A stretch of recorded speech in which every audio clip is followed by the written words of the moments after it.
Muraho neza. Ijambo ry'uyu munsi turarisanga muri Yohana ibice 14 umurongo wa mbere. Yohana ibice 14 umurongo wa mbere. Umutwe w'amagambo uravuga ngo Yesu ni inzira n'ukuri n'ubugingo. Nimuhagarike imitima yanyu, mwizere Imana nanjye munyizere.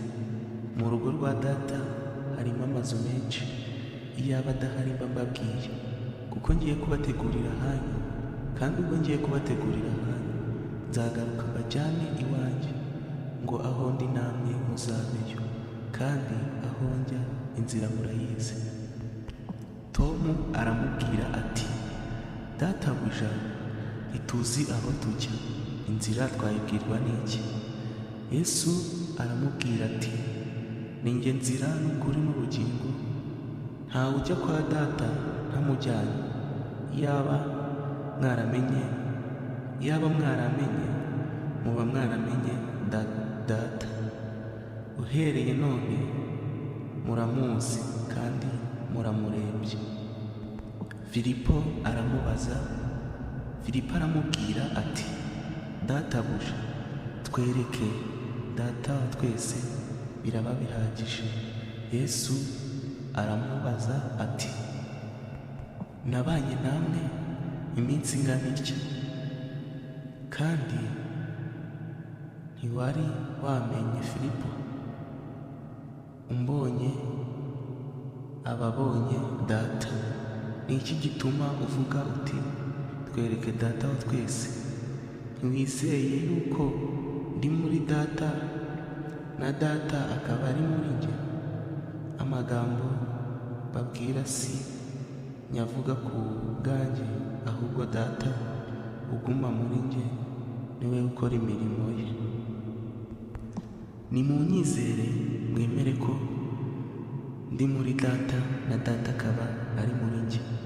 Ariko rero nimutizezwa n'ibyo mvuga, munyizezwe n'imirimo nkora ubwayo.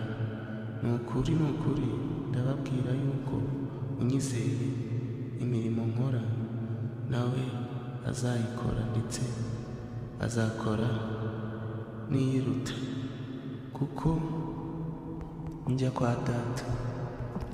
Kandi icyo muzansaba cyose mu izina ryanjye nzagikorera, kugira ngo Data wa twese yubahirizwe mu Mwana we.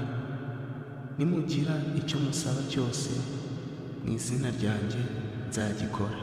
Amen. Ijambo ry'Imana rero ni ahangaha turigarukirije, ariko ndizera ko ryumvikana cyane.